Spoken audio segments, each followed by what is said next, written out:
House warming, love marriage, court cases, foreign tour, family problem, वसीकरण, मुटकरनी, black magic specialist और कुछ भी मसाइलों, हर मसले का हल मौजूद है। मैं अपनी जिंदगी से बहुत मायूस हुई। अच्छी पढ़ाई होते हुए भी मेरा वीजा नहीं लगा और अब मैं अब्रॉड में अच्छी जॉब कर रहा हूँ। सब ठीक था। उसके बाद मेरे और मेरे पति के बीच में कई झगड़े होने लगे, जिसकी वजह मुझे मालूम ना थी। ये कई दिनों तक चलता रहा। अब हम दोनों मोहब्बत की जिंदगी गुजार रहे हैं। घर बैठे सभी समस्याओं का 100% समाधान कराएं।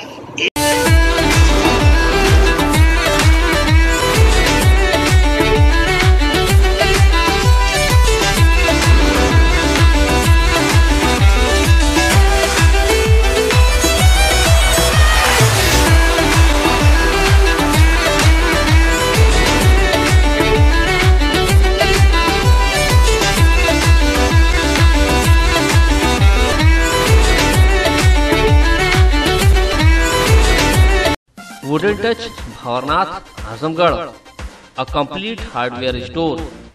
हमारे यहाँ branded plywood, flush door, designer door, PVC door, 4 mica, fancy hardware, kitchen की चिमनी एवं मॉड्यूलर किचन की एक्सक्लूसिव रेंज उपलब्ध। अपने आशियाने में लगाइए 4 चांद, पहुंचिए वुडन टच भंवरनाथ आजमगढ़। नमस्कार, एबीसी चैनल में आपका स्वागत है। मैं हूं सचिन श्रीवास्तव और आप मेरे साथ देखेंगे आजमगढ़ से जुड़ी खबरें। आइए नजर डाल लेते हैं आज की खास खबरों पर। पीड़ितों की उम्मीद व भ्रष्टाचारियों के बीच खौफ का पर्याय बनी रही मंडलायुक्त श्रीमती कनक त्रिपाठी मंगलवार को सेवानिवृत्त हो गई। एक सफल व यादगार उच्च प्रशासनिक पारी खेल मंडलायुक्त ने बड़ी सादगी से अपनी पूरी सफलता का श्रेय अपनी टीम को दिया। आयुक्त कार्यालय सभागार में आयोजित हुए अपने विदाई समारोह को संबोधित करते हुए उन्होंने कहा कि वे जनता के साथ अगर न्याय कर पाईं तो उसके पीछे उनकी पूरी टीम ही रही। उन्होंने अपनी समस्त सफलताओं का श्रेय मंडलीय अधिकारियों को देते हुए उनकी क्षमता, ज्ञान व अनुभव की जमकर सराहना की।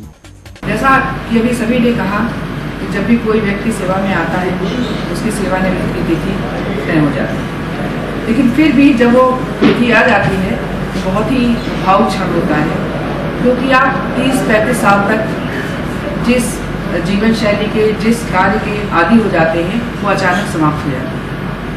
मैं 25 जुलाई 1985 को बांका से अपना कार्यभार ग्रहण किया था और आज 30 जून 2020 में मेरा कार्यकाल समाप्त हो रहा है। जब मैं पीछे मुड़ के देखती हूँ तो समझ में ही नहीं आता कि 35 वर्ष इतनी जल्दी बीत गए।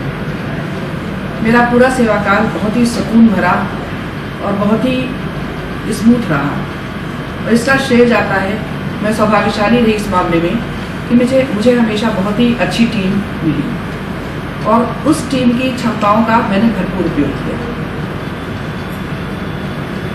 अभी तक मंडल लेवल अधिकारी हो या कमिश्नर हो, उन्हें एक शोभा के रूप में देखा जाता है कि उनके पास कोई अधिकार नहीं है या उनके पास काम करने का बहुत कम स्कोप है। लेकिन जो भी मंडल लेवल पर आता है वो पूरे अपने काफ़ी वरिष्ठ हो जाता है, तब उस लेवल पर पहुंचता है। उसके पास बहुत बड़ा अनुभव होता है और उसका ज्ञान भी बहुत ज़्यादा होता है, लेकिन हम सभी उस क्षमताओं को समझ नहीं पाते और उसका उपयोग नहीं कर पाते। जब मैंने यहाँ कार्यभार ग्रहण किया तो जो भी फरियादी आते थे तो मेरा जो एंडोर्समेंट होता था सभी में जिलाधिकारी को लिख दिया जाता था। अगर आप किसी की शिकायत है जिलाधिकारी को लिखेंगे तो वहाँ से मार्क होकर उसी व्यक्ति के पास पहुँच जाएगी जिसके विरुद्ध शिकायत है। तो मैंने कहा नहीं, ये नहीं होगा, हम अपने मंडल लेवल अधिकारियों को जांच सौंपेंगे। और मुझे बहुत ही खुशी है कि हमारे मंडल स्तरीय अधिकारियों ने अपनी क्षमता का भरपूर प्रदर्शन किया और जो भी न्याय मैं पब्लिक को दे पाई या जो भी विश्वास जगा पाई उसका सारा श्रेय हमारे मंडल स्तरीय अधिकारियों को। हमारे अपर आयुक्त प्रशासन महोदय का मैं विशेष आभार व्यक्त करूंगी कि आप रेवेन्यू के बहुत जानकार थे, क्योंकि आपने लंबी सेवा उसमें व्यतीत की है। हम लोग तो थोड़े दिन बाद प्रमोट हो जाते हैं, उतना शायद हम लोग को ज्ञान भी नहीं है और इतनी मानवीय पकड़ भी नहीं पाते हैं। आपने बहुत ही टिपिकल मैटर्स को बहुत मेहनत की और उसे अंजाम तक पहुंचाया, जिससे कई ऐसी भूमियाँ जो कि हमारे यहाँ के लेखपाल ही उसको कब्जा किए हुए थे और शायद वो अगर हम लोग सुपरफिशियल जांच करते तो पकड़ में भी ना आते। उन्होंने अथक परिश्रम करके जांच पूरी की और पूरा स्पष्ट मत उसमें दिया, जिससे कि मैं कोई निर्णय ले पाई। मेरा आप सभी से यही निवेदन है कि हमारे मंडल स्तरीय अधिकारी जिस पद पर बैठे हैं वो बहुत ही पावरफुल और सक्षम स्तर है। आप अपनी क्षमता का उपयोग करें और जो भी आपके अधीनस्थ विभाग है उस पर सतर्क दृष्टि रखें, उन्हें स्वतंत्र न छोड़ने के तो जिले का काम है, मेरा यहाँ क्या उपयोग। तो जब मैं यहाँ पर मेरी नियुक्ति हुई तो माननीय मुख्यमंत्री जी से मैं मिलने गई थी, तो उन्होंने कहा कि आपको बहुत ही पिछड़े एरिया में भेजा जा रहा है और आपसे अपेक्षा है कि आप अंतिम व्यक्ति तक सभी योजनाओं का लाभ पहुँचाएंगे। और मैंने कोशिश की, लेकिन ये कोशिश मैं अकेले नहीं कर सकती थी अगर मेरे पास इतनी अच्छी टीम नहीं। फिर से आप सभी का बहुत बहुत धन्यवाद और फिर से मैं आप सभी का आभार व्यक्त करती हूँ। पिछले 1 वर्ष में आपने मेरे ऊपर पूरा विश्वास रखा और मैंने जो भी काम दिया, चाहे कोविड का हो या आप लोगों की कभी किसी मंडल स्तरीय मैंने टीम बनाई ऑफिसर्स की चेकिंग करने की या किसी भी जांच को पूरा करने की, आपने पूरा निष्पक्षता से और पूरे विश्वास के साथ कार्य किया। बहुत बहुत आभार। विदाई समारोह के दौरान कमिश्नरी के अधिकारियों और कर्मचारियों ने उनकी ईमानदारी, कर्तव्य निष्ठा, कार्य व कार्यकाल की सराहना करते हुए उन्हें मंडल की उम्मीद की संज्ञा दी। उनके आगामी जीवन के स्वस्थ व सुखमय होने की कामना के साथ उन्हें अपनी भावभीनी विदाई दी। इस अवसर पर मंडलायुक्त ने इस बात की खुशी जाहिर की कि उनकी प्रारंभिक शिक्षा दीक्षा जिस मंडल से हुई उसी मंडल से वे सेवानिवृत्त होने के बाद जा रही हैं।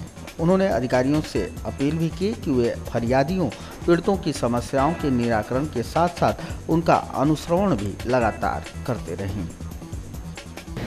मेरी प्रारंभिक शिक्षा यहाँ पर आजमगढ़ से ही हुई थी और इसके अतिरिक्त इस मंडल का में बलिया जिला भी आता है, वहाँ से मेरी 9th और 10th भी मैंने वहीं से किया था।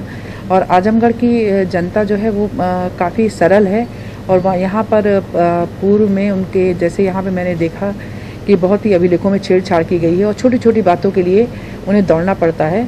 तो यहाँ की अधिकारियों से भी मेरा यही निवेदन है, चूँकि पब्लिक बहुत ज़्यादा है, अधिकारी सुनते हैं लेकिन संभवतः संख्या ज़्यादा होने के कारण उतना ध्यान नहीं दे पाते हैं। तो सबसे यही अनुरोध है कि प्रत्येक व्यक्ति को ध्यान से सुने और उनकी जो भी जेन्युइन समस्या हो उसका निराकरण करने का प्रयास करें। और निराकरण के जैसे मान लीजिए बहुत ज़्यादा लोग होते हैं तो हम अधिकारी भी सोचता है कि हम इसको नीचे के अधिकारी से जांच करा लें, लेकिन अगर यदि हम लोग नीचे के अधिकारी को भेजते भी हैं तो उसका अनुश्रवण तक करते रहें कि नीचे के स्तर पर उस जो भी समस्या आई थी उसका निराकरण हुआ या नहीं, और नहीं हुआ तो क्यों नहीं हुआ। आजमगढ़ में मंगलवार को 3 नए कोरोना संक्रमित मिले हैं। इसके साथ ही जिले में कुल पॉजिटिव मरीजों की संख्या 233 पहुंच गई है। CMO doctor A K. मिश्रा ने बताया कि जिले में अभी 56 मरीज सक्रिय हैं, 7 मरीजों की मौत हो चुकी है और 170 स्वस्थ हो चुके हैं। 3 नए पॉजिटिव मरीजों में से 2 मुंबई से आए थे और 1 स्थानीय व्यक्ति है। वो अपने बीमार ससुर को देखने के लिए वाराणसी गए थे। संक्रमित मिले मरीजों में से एक सठियाओं ब्लॉक के मुबारकपुर के पास स्थित असाउर गांव की रहने वाली महिला है। ये अपने पति के साथ 23 जून को ट्रेन से मुंबई से आई थी। वहीं तरवा थाना क्षेत्र के जमीरपुर निवासी 40 वर्षीय व्यक्ति भी परिवार के साथ फ्लाइट से मुंबई से 21 जून को आए थे। उनकी भांजी की शादी थी लेकिन शादी भी कैंसिल हो गई। वहीं मोहम्मदपुर ब्लॉक के रानीपुर रजमो निवासी व्यक्ति के ससुर को वाराणसी के टाटा अस्पताल में भर्ती कराया गया था। वह कैंसर से पीड़ित थे। सोमवार को उनकी मौत हो गई। रानीपुर रजमो निवासी व्यक्ति अपने ससुर को देखने गए थे। वहां से आने के बाद उनके अंदर कोरोना से संबंधित लक्षण दिखने के बाद उनकी सैंपलिंग कराई गई, रिपोर्ट पॉजिटिव आई। सीएमओ ने बताया कि अब तक जिले में कुल 6,587 जांच रिपोर्ट प्राप्त हुई है, जिनमें से 6,357 जांच रिपोर्ट नेगेटिव, 233 पॉजिटिव आई है। 30 जून को 388 सैंपल जांच के लिए कलेक्ट किया गया है। अब तक कुल 7,427 सैंपल जांच के लिए कलेक्ट किया गया है। अभी 840 जांच रिपोर्ट प्रतीक्षारत है। महामारी के इस दौर में यात्रा के लिए बसों में अब मारामारी देखने को नहीं मिल रही। जी हाँ, कोरोना काल में सफर कर रहे लोग सफर करने से पूरी तरह से परहेज कर रहे हैं, जिसके चलते रोडवेज को यात्री ढूंढे नहीं मिल रहे। यात्रियों के टोटे के चलते परिवहन निगम ने 40% बसों का संचालन कम कर दिया है। क्षेत्रीय प्रबंधक आजमगढ़ प्रमोद कुमार तिवारी ने बताया कि निगम को लगभग 20 लाख रुपए का प्रतिदिन नुकसान उठाना पड़ रहा है। यात्रियों की संख्या कम होने के चलते बसों के संचालन का नियम और समय के अनुरूप संचालन मुश्किल हो चला है। 22 से 25 यात्री होने पर ही बसों की रवानगी की जा रही है। एसी बसों का भी संचालन लगभग बंद है। दिल्ली की बसें कौशाम्बी तक ही भेजी जा रही हैं। इस समय कोरोना में यात्री कम निकल रहे हैं, उसको देखते हुए परिवहन निगम में लगभग 60% बसों का संचालन किया जा रहा है और जो भी बस स्टेशन छोड़ेगी उसमें कम से कम 22 से 25 सवारी हो तभी वो यहाँ से प्रस्थान करेगी, जिसकी वजह से हम लोग जो है 100% बसों का संचालन नहीं कर पा रहे हैं और लोड फैक्टर भी हमारा जो है वो कम आ रहा है और प्रतिदिन जो है हमारा उसमें घाटा हो रहा है, जिसको कम करने के लिए हम लोग इस तरीके का संचालन कर रहे हैं। एसी बसों का क्या भी संचालन चल रहा है? एसी बसों भी लगभग बंद ही हैं, 2-1 बसें यदि सवारी हो जाती तो चलाते हैं। हमें कितना नुकसान हो रहा है? प्रतिदिन लगभग जो है वो 20 लाख का नुकसान है। बसों का कोई समय है जाने आने का कि किस तरह है? समय सभी बसों का निर्धारित समय है, लेकिन यदि सवारी नहीं होती तो उसको रोक पे या विलम्ब से भेजते हैं, जिससे कि 25 सवारी कम से कम हो जाए। किन किन जिलों में बसें जाना आना अभी तक शुरू हुआ है? सभी बसों में है, दिल्ली के छोड़ के दिल्ली भी हम लोग कौशाम्बी तक भेज रहे हैं और बाकी सभी प्रदेश के जिलों में बसें जा रही हैं। क्या बसों में जो भीड़ जा रही जिस हिसाब से तो डिस्टेंसिंग का भी कुछ है नहीं? और नहीं, वैसे उसमें इस तरीके का हम लोगों ने मतलब फुल कैपेसिटी पे चलाने के आदेश हैं और चूंकि यात्री नहीं मिल रहे हैं, अपने आप ही सोशल डिस्टेंसिंग हो जा रहा है। 25 यात्री हम लोग भेज ही रहे हैं और वैसे इस तरीके कोई वो नहीं है कि आप 25 ही भेजें। अगर फुल कैपेसिटी में भी है तो आप भेज सकते हैं। सैनिटाइजेशन वगैरह कर रहे हैं? हर बस में हम लोग सैनिटाइज करा रहे हैं, मास्क दे रहे हैं, सैनिटाइज़र दे रहे हैं, यात्रियों के लिए अलग से 500 ml सैनिटाइज़र दे रहे हैं और ग्लव्स दे रहे हैं। ये सब हम लोग एहतियात बरतते हैं। वर्कशॉप से निकलने से पहले हम लोग उसको चेकअप करते हैं। 31 बिंदु या 13 बिंदु जो हम लोग कर रहे हैं वो हर जगह है ही और बसों को फुली हम लोग सैनिटाइज करा रहे हैं। तो प्रवासी मजदूरों का अभी तक आना जाना सिलसिला जारी है, खत्म हो चुका है? नहीं, अब तो लगभग ख़त्म ही है। मतलब स्पेशल बसें नहीं चलाई जा रही हैं और ये 1 तारीख से 1 जून तक तो हम लोग चलाए थे। उसके बाद महामारी के इस दौर में कोरोना के अलावा अन्य बीमारियों के इलाज में खासी दुश्वारी है। इसी बीच जब गंभीर बीमारी हो जाए तो इंसान कितना मजबूर हो जाता है, इसकी वानगी आजमगढ़ में देखने को मिली। जिले के प्रतिष्ठित शिवली नेशनल कॉलेज के जुझारू छात्र नेता व सपा के युवजन सभा के निवर्तमान प्रदेश कार्यकारिणी सदस्य लालजीत यादव आज अपनी बहन के इलाज के लिए दर की ठोकर खाने को मजबूर हैं। लालजीत यादव के अनुसार उनकी बहन को 1 हफ्ते पूर्व ही 85% किडनी खराब होने की जानकारी मिली। इसके बाद उन्हें आजमगढ़ से पीजीआई व केजीएमयू रेफर किया गया, जहां से उन्हें वापस कर दिया गया। कहा गया कि कोरोना समाप्त होने के बाद इलाज के लिए आना। इधर बहन की स्थिति लगातार गंभीर होती चली जा रही है। लालजीत ने बताया कि उनकी आर्थिक स्थिति भी ऐसी नहीं है कि वह बहन का प्राइवेट में इलाज करा सके।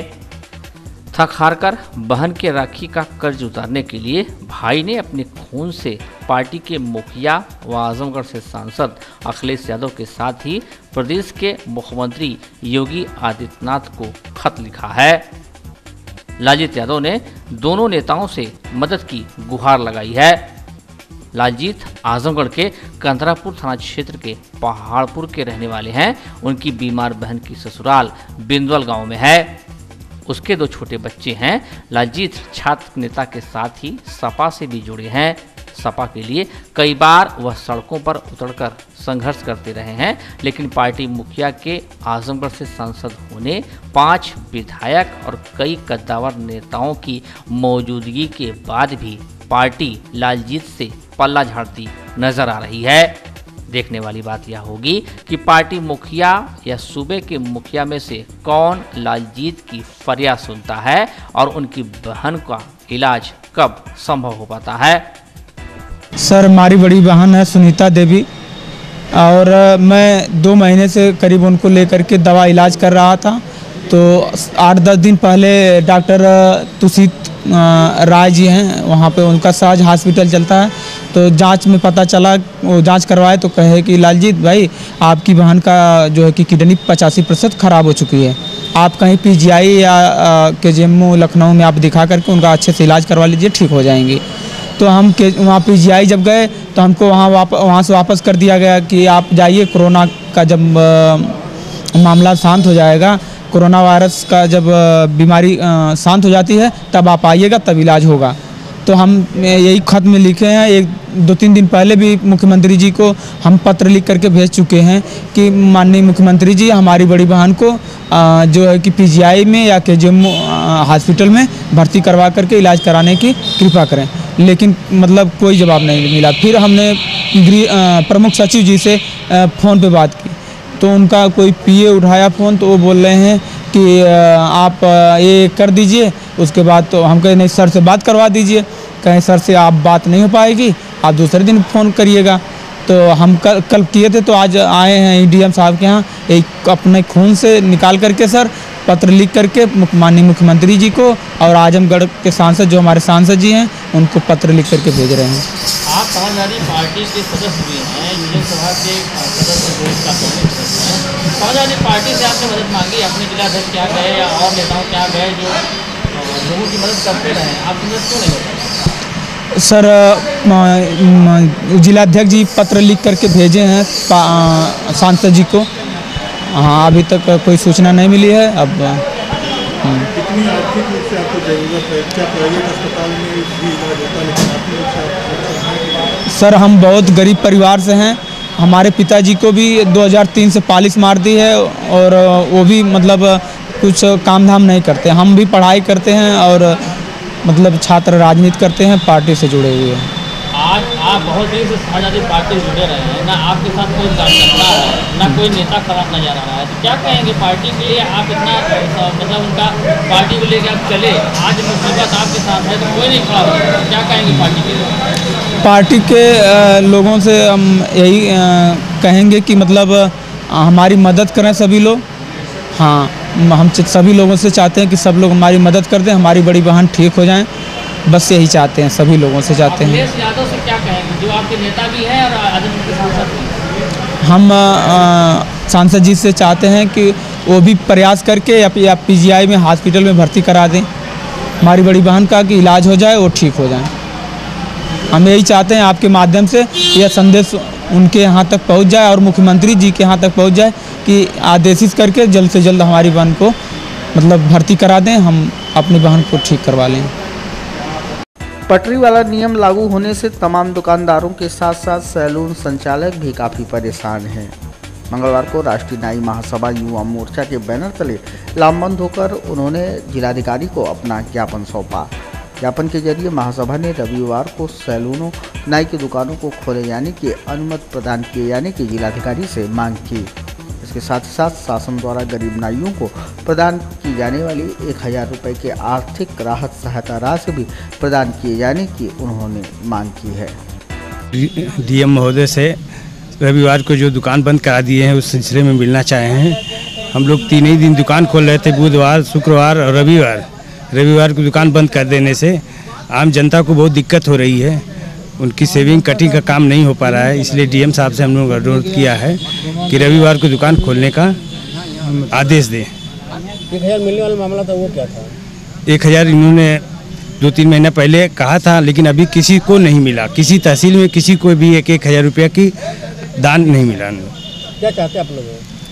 हम लोग यही चाहते हैं कि 1000 रुपया सबको मिले और 3 दिन जो दुकान खुलनी है उसके लिए डीएम साहब आदेश दे दें, रविवार, शुक्रवार और बुधवार तीनों दिन दुकान खोलने की अनुमति दें।